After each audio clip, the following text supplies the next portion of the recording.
தன்னோட சின்ன ரூம்லயே ஒரு காலேஜ் படிக்கிற வயசுல ஒரு பையன் இறந்து கிடக்குறான். இவனுக்கு காது கேட்காத அப்புறம் பேச முடியாத அப்பா அம்மா இருப்பாங்க. இவனோட படிப்புக்காக ரொம்ப செலவு பண்ண முடியாதுன்றனால இவனே வேலைக்கு போய் அவனுக்கு காலேஜுக்கு தேவைப்படுற ஃபீஸ் எல்லாம் கட்டிட்டு அங்க ஒரு மேனுஃபேக்சரிங் கம்பெனில வேலைக்கும் போறான்.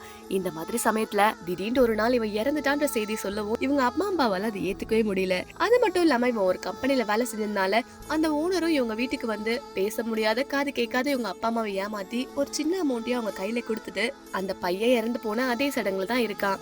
இந்த சமயம் பார்த்து ஒரு பையனும் ஒரு அப்பாவும் இந்த மாதிரி இறந்து போனவங்களோட பொருள் எல்லாத்தையும் பேக் பண்ற வேலை செஞ்சுட்டு இருக்காங்க.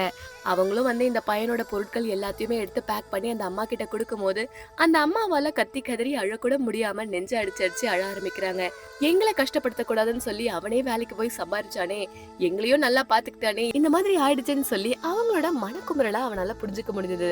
இந்த மாதிரி சமயத்துல தூரத்துல அந்த ஓனரும் சும்மா இல்லாம, நல்ல வேளை இவங்க அம்மா அப்பாவுக்கு காதும் கேட்காது வாயும் பேச முடியாது, நல்லா இல்லைன்னா நம்ம ஏமாத்திருக்க முடியாது அப்படின்ற மாதிரி பேசிட்டு இருக்கான்.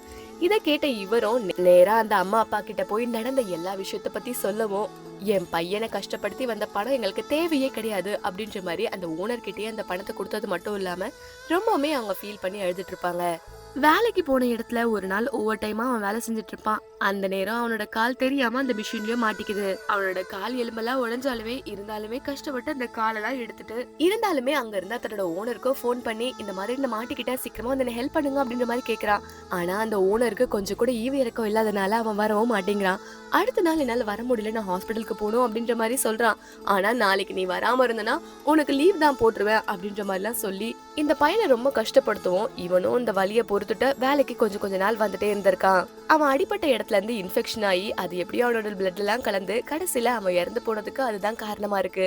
ஆனா அந்த ஓனரோ அவன் தான் ஆபீஸ்ல இறந்து போலல, அவன் தான் வீட்டுல தானே இறந்து போனா, அதனால அவனுக்கு நிறைய காம்பன்சேஷன் எல்லாம் கொடுக்க முடியாது அப்படின்ற மாதிரி எல்லாம் சொல்லிடுறாரு.